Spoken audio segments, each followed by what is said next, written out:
Every animal, bird, and insect has found its place in Africa's vast circle of life. The circle would be complete if it wasn't for one tiny flaw. The king is dead. In just 2 decades, settlers, poachers, and professional hunters almost completely wiped out the entire lion population in this vast wilderness.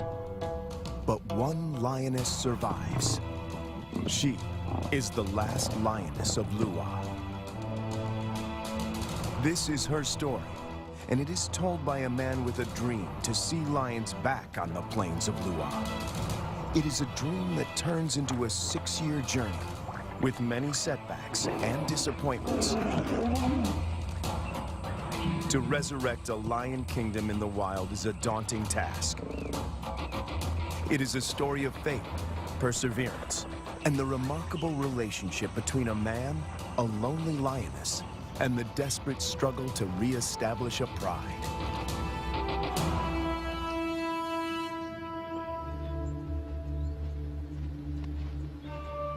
The indigenous people of Lua know that a single lioness roams this plain.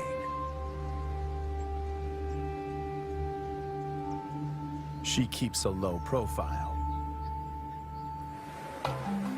There are more than 6,000 people living on these plains, and most of them are fishermen, crop growers, and cattle farmers. A sedentary cow is easy prey, but she avoids the villages, and she doesn't target their cattle. Instead, she perfected the art of surviving on her own. Without the help of a pride, this lioness had to adapt. When she hunts, the combination of patience, power, and speed is spectacular.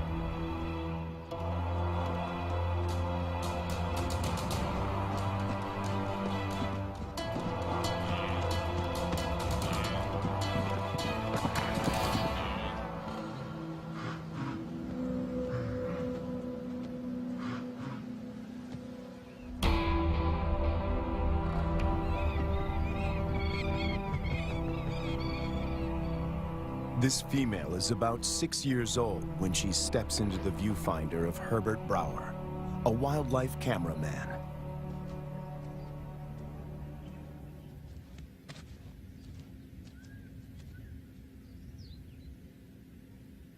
She'd been rarely seen, and if then only at a distance. But suddenly there she was, right in front of our eyes. Herbert is captivated by her and returns to the floodplains of Lua year after year. It comprises 3,600 square kilometers and borders Angola in the west. The bank of the Zambezi floodplain marks the eastern boundary of the park. People living here tell Herbert that the lioness has been alone for many years. They call her Lady Lua.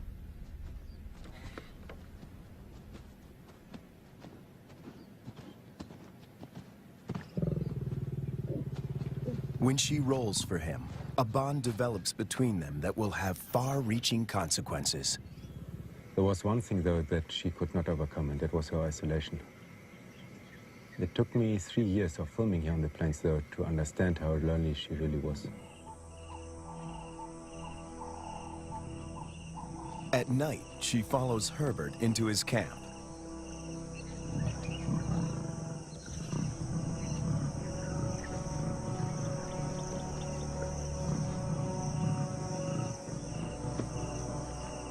He would never expose himself to wild lions on foot, but he instinctively knows that she means him no harm.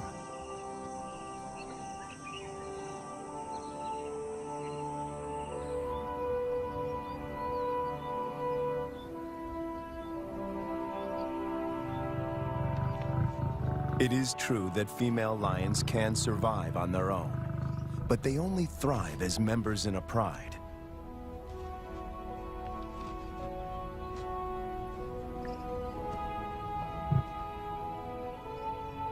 Is it possible to find Lady a mate? And could they produce cubs and form a new pride? These are the burning questions facing Herbert and experts at African parks.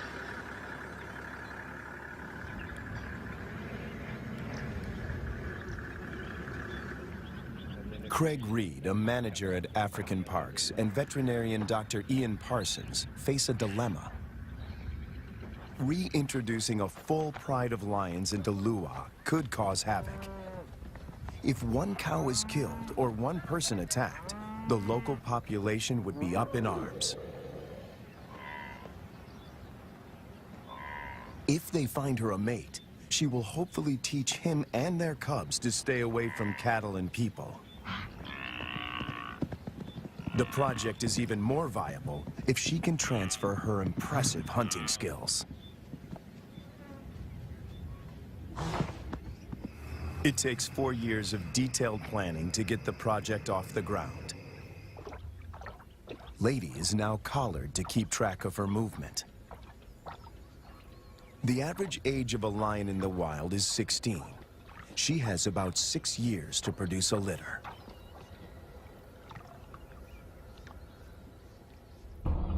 To find a mate for Lady, the team goes to neighboring Kafue National Park. Audio recordings of lionesses lure the males.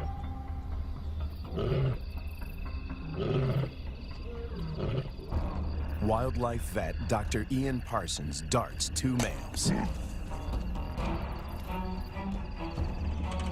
As a coalition, they stand a better chance to survive the trauma of a translocation.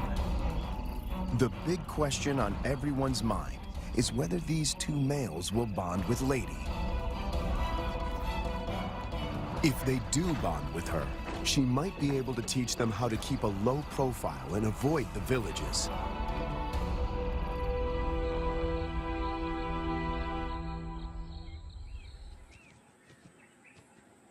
The 2 lions wake up in an enclosure, or a boma, right in the middle of Lady's core territory.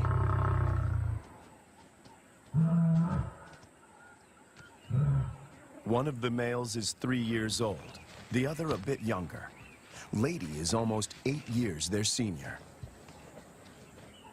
The age gap is intentional. Older lions might not submit to Lady's authority. Hopefully, these youngsters will.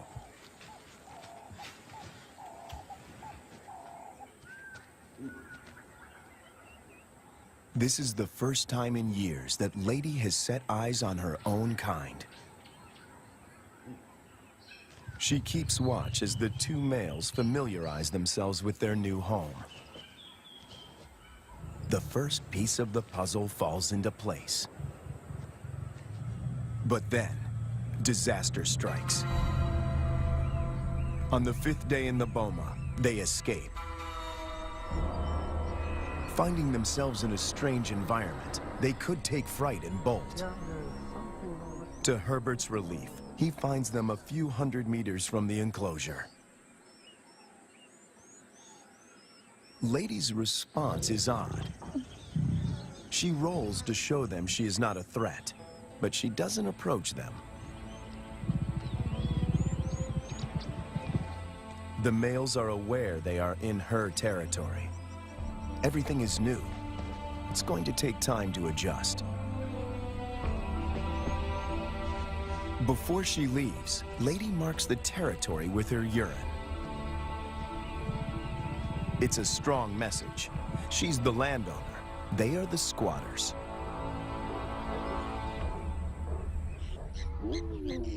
And then she leaves them.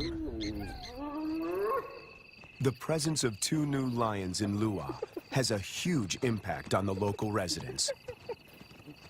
It's not only villagers that are now at risk.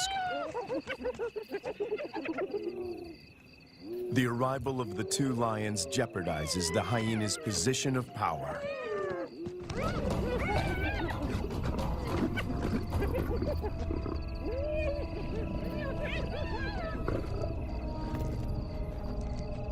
Together, they make a fearsome team. Only the younger of the 2 wears a collar, as they are almost never apart. The acid test is to see whether they will mate with Lady or leave her to seek other females. It's a precarious start, but the journey has begun.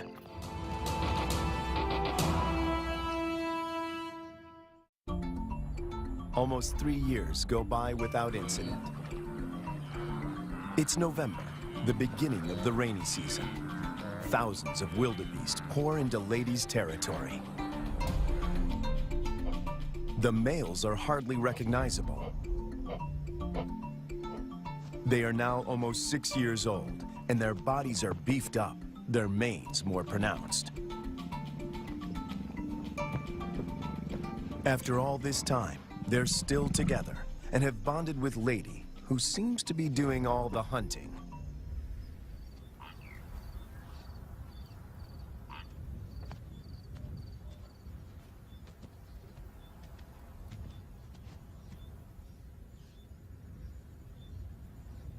She targets wildebeest, almost twice her size.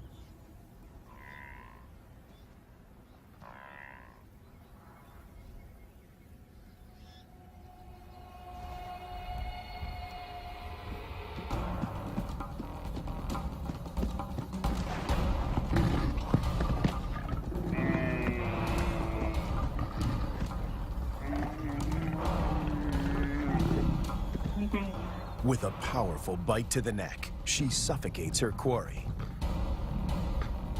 It's all over in minutes. The meat from a small calf could keep her going for a few days, but she's not hunting only for herself.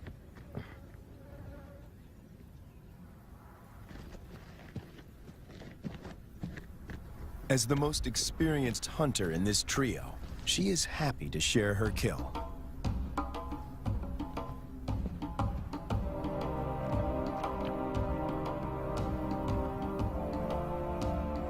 The fact that she allows the males to join her, and that they don't chase her off the carcass, is significant.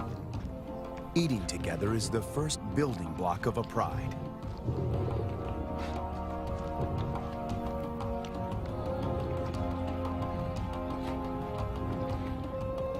Her reward is companionship. The males get the lion's share of her kill. They gorge themselves and can eat up to a quarter of their own weight in one sitting.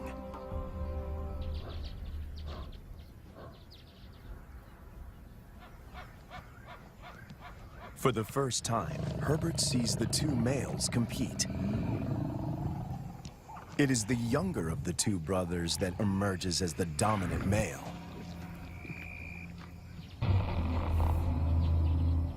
He's the one that follows her when she's in estrus.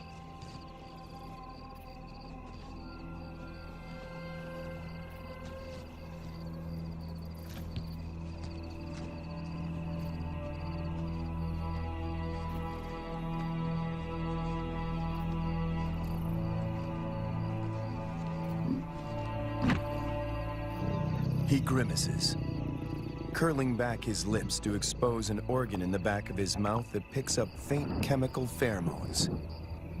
He can smell that she's in heat.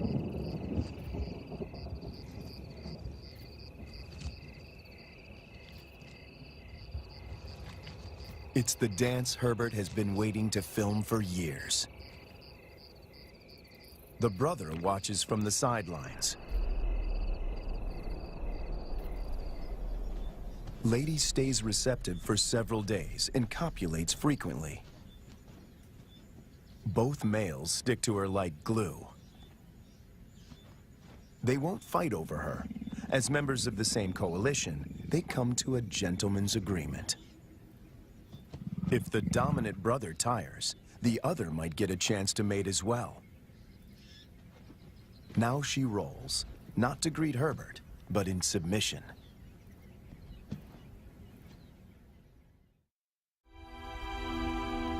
When Herbert returns a year later, there are still no cubs. It's a huge disappointment. Lady is now almost 13 years old, and Herbert and the team must consider the possibility that she is infertile.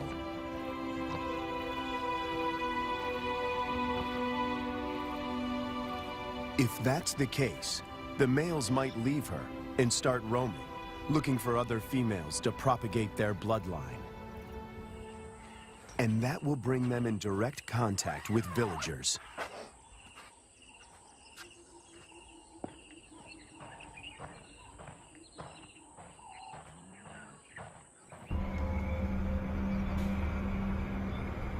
the team decides to import 2 young females. And that takes them back to Kafue.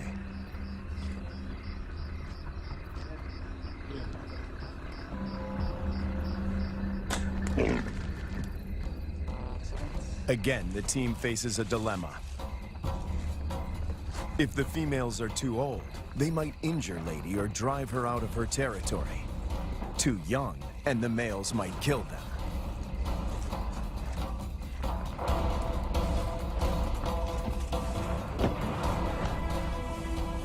Dr. Ian Parsons oversees the translocation. We need some water just to keep them cool while we're traveling. All right, antidote. That's not very fast acting. It takes about 15 minutes to work.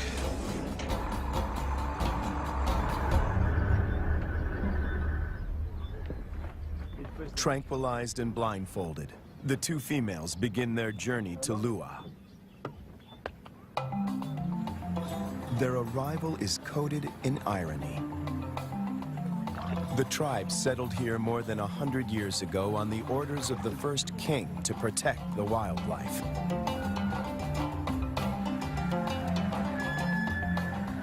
But many of them have never seen a lion. And yet lions have always played an important part in the biodiversity of Lua. African Parks aims to restore the imbalance.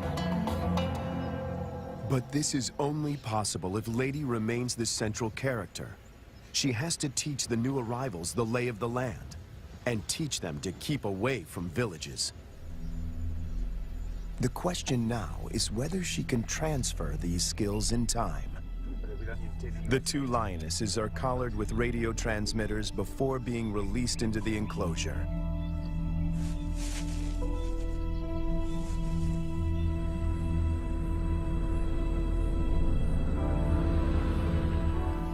Lady's world is about to be turned upside down, once again. To Herbert, she seems sad and confused. She turns her back on the boma and heads north.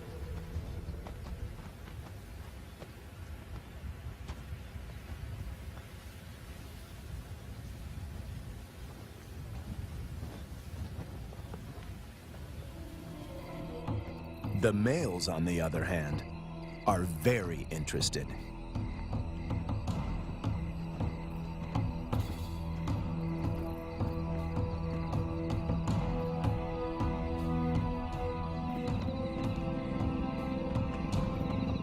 These 2 lionesses are barely 20 months old and still cub-like.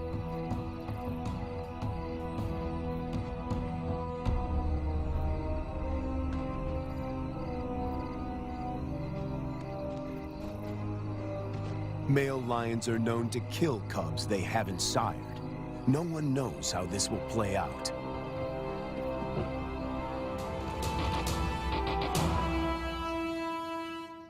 After 3 days, Lady makes a U-turn and returns to the fenced-off boma.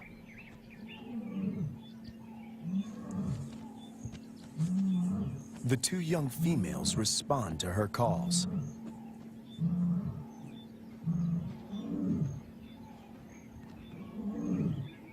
The connection between Lady and the cubs is immediate.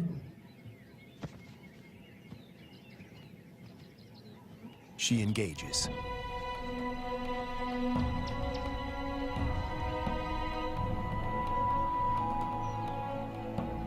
Cats are vulnerable when they expose their undersides.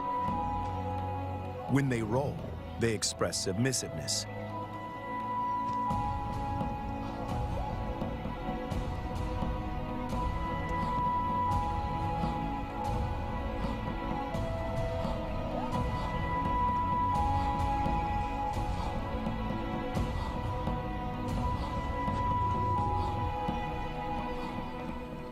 But trouble is on the way.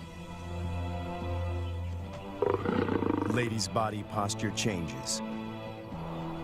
She knows that the males could attack these new residents.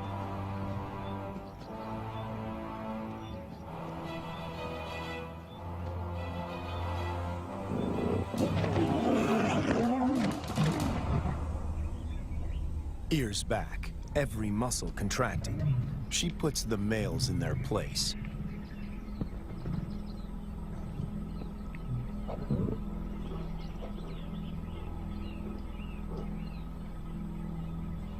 Four cats now crowd her space, after years of solitude.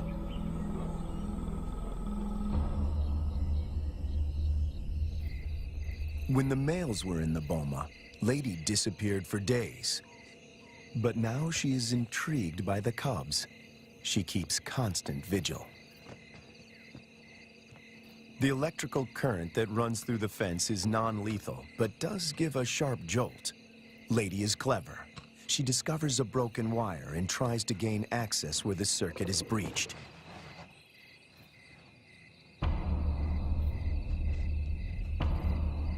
The males are perturbed by the new arrivals. But before they get any ideas, Lady asserts herself.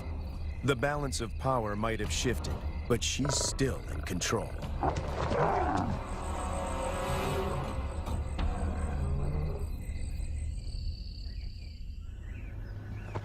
After 5 weeks in the boma, the team feels the young females are ready to be released. Not sure how the males will react, they lure them away with a fresh carcass.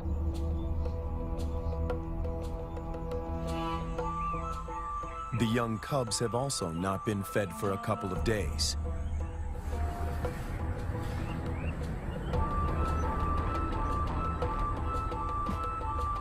When the gates open, a new chapter begins.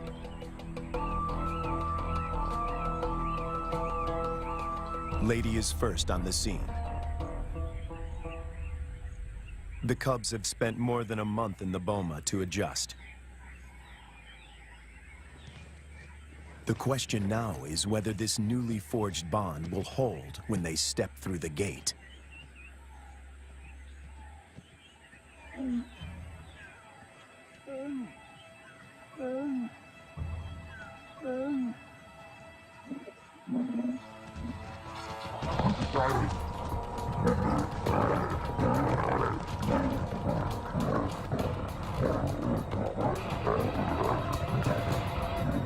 The first encounter turns into a cat fight. But it is more show than anything else. If Lady wants to kill these cubs, she can do so in the blink of an eye.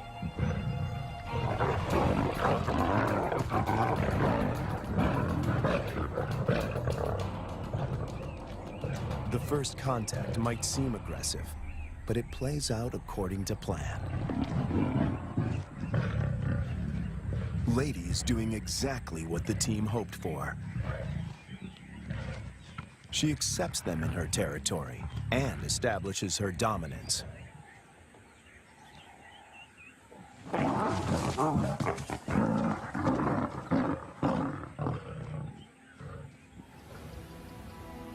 The landscape of Lua now looks very different from the days when Lady followed Herbert to his camp.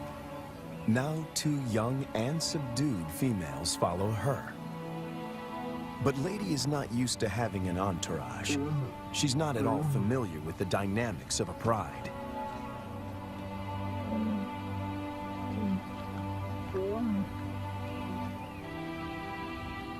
Now that she has her freedom back, she does the unexpected.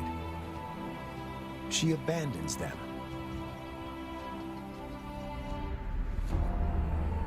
The 2 young females now find themselves in a new and unfamiliar environment swarming with hyenas. Since their release, the young females stick together.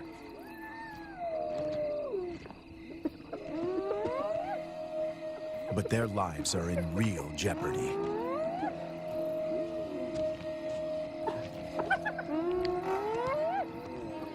Hyenas can kill lonesome female lions, and tonight, they face a growing mob.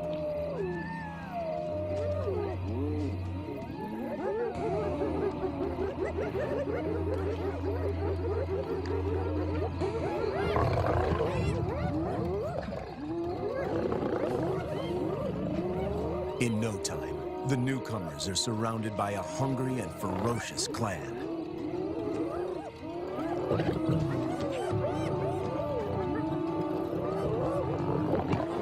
They stand their ground, but the noise attracts a far more dangerous adversary, the males.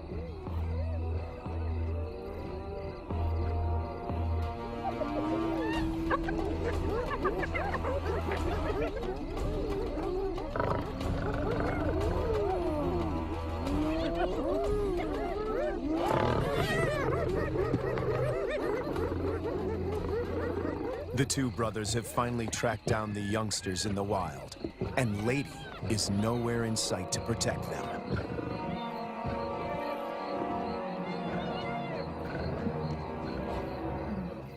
The hyenas know what's good for them.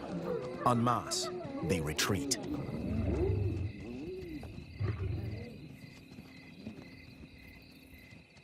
This is their first encounter with the males outside the boma. Anything can happen. The brown-collared female is first to bolt. The white collar is cornered before she can escape.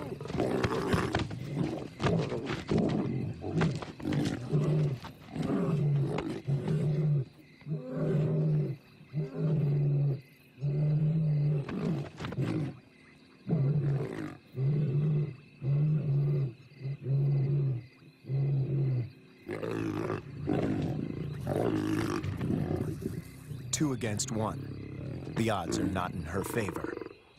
But her assertiveness could be her saving grace.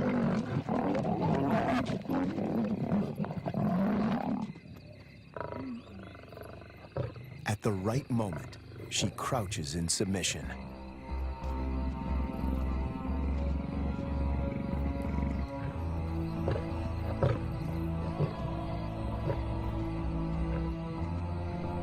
The encounter with the males is a frightening experience for both young females.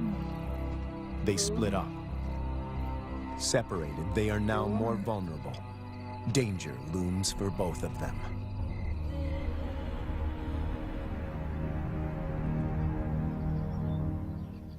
The team manages to track down the females, and they are reunited.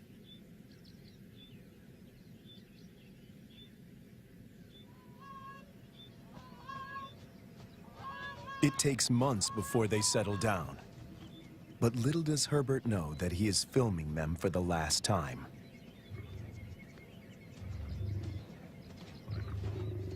The next day, the brown collar is gone.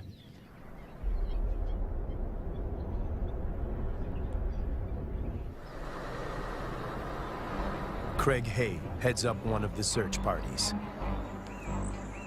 All eyes are now on finding the brown-collared female. Some of the farmers have seen her in the vicinity. Her life is in real danger. Poaching is rife here. And then, their worst fears are confirmed. It's an air. A faint radio signal comes from a pond.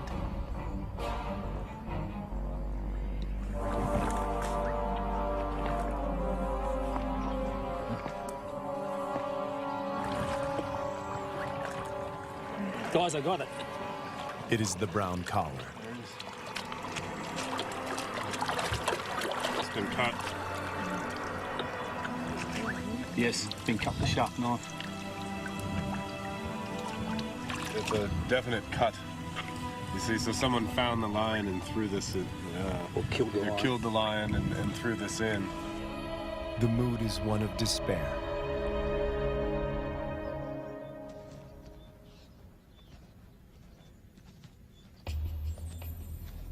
To complicate matters, the female in the white collar turns away from Ladies' Corps territory and begins walking in a northwesterly direction towards Angola. Even if she survives, in time, she will outgrow the collar and suffocate. The dream to establish a pride in Lua begins to unravel. In an unexpected twist, the males follow the white-collared female to Angola. The further they move away from Ladies' Corps territory, the less influence she has in keeping them out of danger zones. A rescue mission is launched to find the white-collared female and the males before they cross the border. Dr. Matt Becker, who runs the Zambian Carnivore Project, joins the search party. He spots the white-collared female a few kilometers from Angola. They dart her, but she runs into the reeds and almost drowns. She's breathing really well. It's a close shave. It's now 10 to 6. We have 40 minutes. She's good. We won.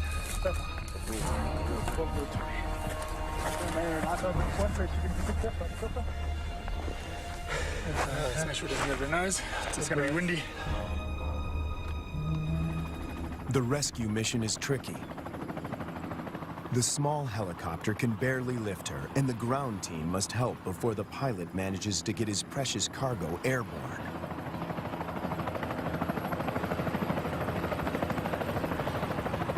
The males have slipped off the radar, and the team hopes they will turn around on their own accord. Meanwhile, more drama unfolds close to the boma. Lady is darted. The plan is to put her in the boma with the surviving female to try and forge a stronger bond between them.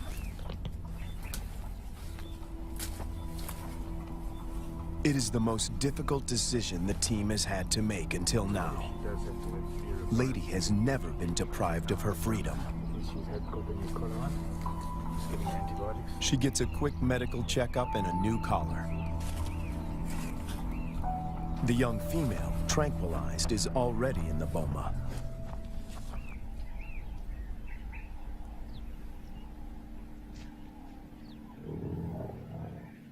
No one knows how Lady will behave in captivity.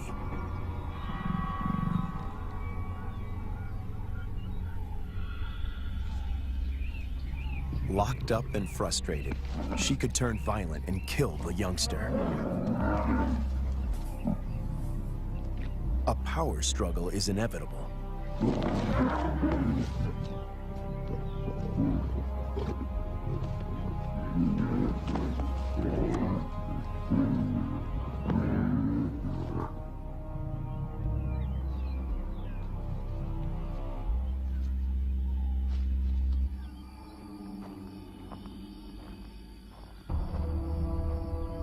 More bad news.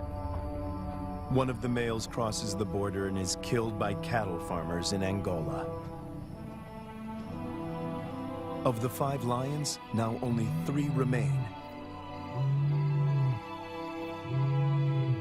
Would this be enough to start a pride? No one knows for sure. Lady, when she recovers from the anesthetic, is extremely agitated. She is on the wrong side of the fence and she can't dig her way out.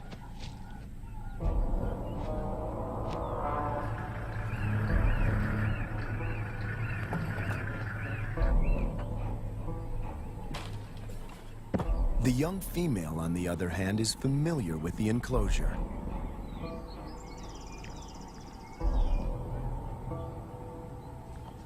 This puts her in a strong position to assert power and seize authority.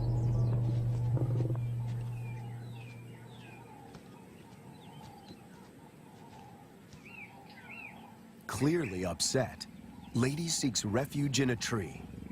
Herbert thinks this elevated position is her attempt to retain control.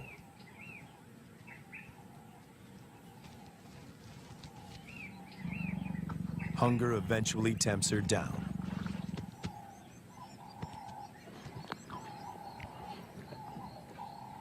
For Herbert, it's difficult to watch. This is a situation which I never thought would happen, is that Lady would need to be put into the boma. Now, she's been roaming free for all her life, which is probably about 13 years, 14 years, and now she needs to be locked away. It's good, Lady. The tree becomes a central prop in this battle of wits between these 2 cats.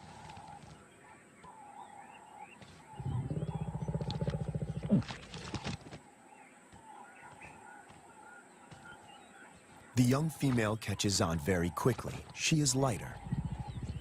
If height is of any consequence, she can go higher.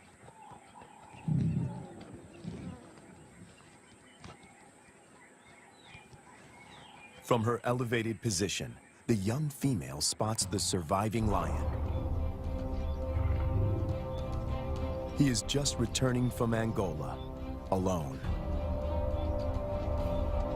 It seems as if every breakthrough in this project is shadowed by a new set of problems. The two brothers formed a strong coalition.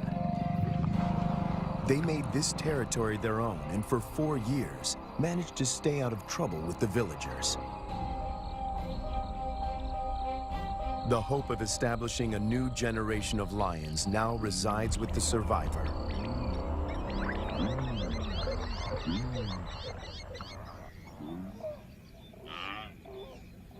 Lady and the young female emerge from the boma after 7 weeks. The outcome of the bonding exercise is disappointing. They split up. Lady doesn't want another cat on her tail.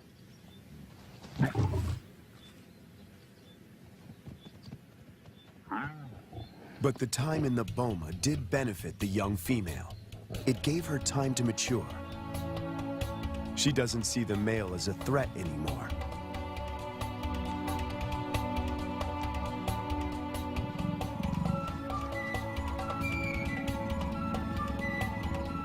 There is an explanation for her playful behavior. She is an estrus. Lady is excluded from this courting ritual. After all the turns and twists in this complicated plot, she finds herself once more alone.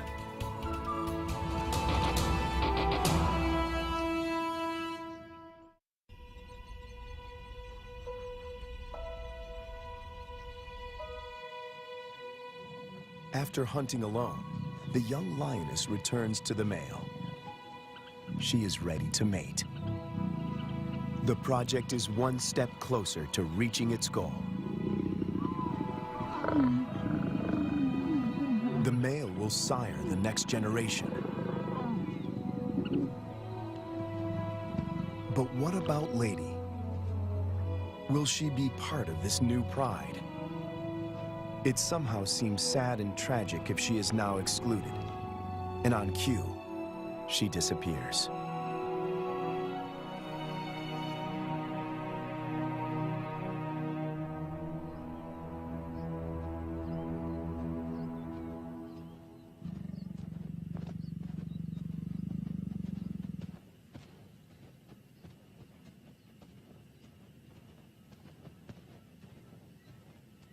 The male now follows the young female when she hunts.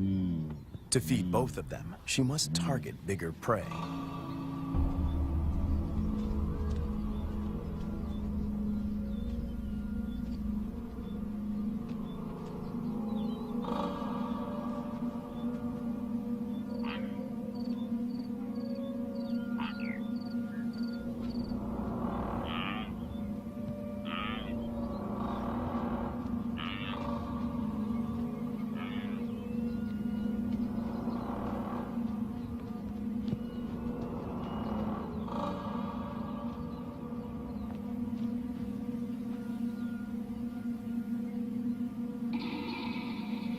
The male is not helpful. His overeagerness spoils the hunt.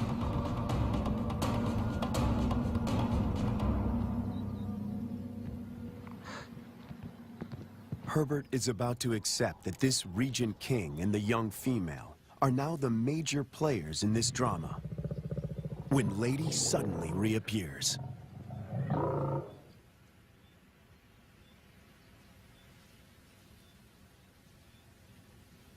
The young female watches the reunion from a distance.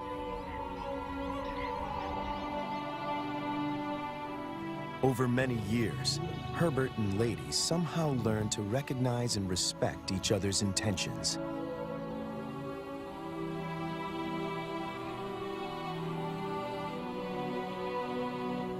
When she looks at him now, he feels he can almost hear her asking, Is this what you wanted?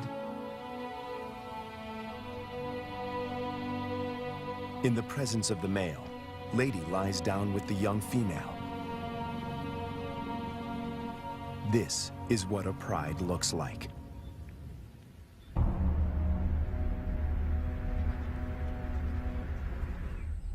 After so many years, all the effort and energy that went into this project seemed to pay off.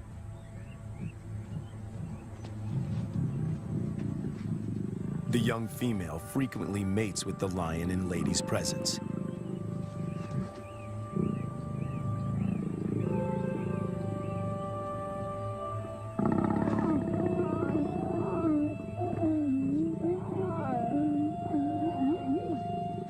Females are the cornerstone of prides. They form strong bonds and hunt together. The male's instinct is to protect them, and his drive is to breed.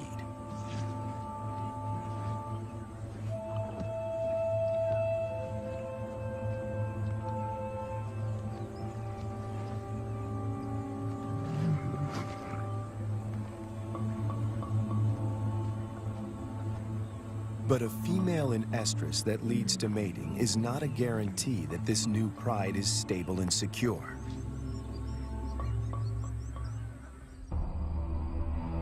Hunting together is the final test. And then it happens. The young female takes the lead. Lady follows.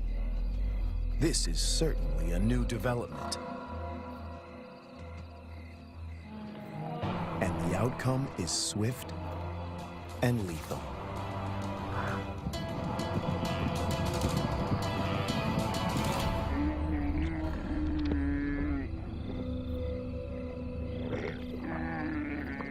In all his years at Lua, this is the first time that Herbert films Lady not hunting on her own.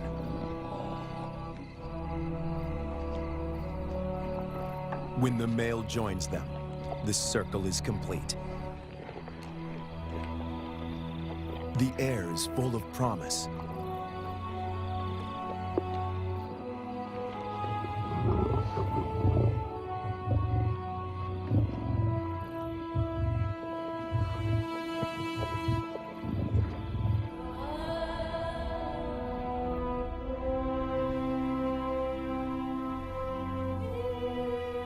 Lady remains the central force and protector of this new pride. She may not give birth to the next Lion King, but she will make sure that he has a kingdom.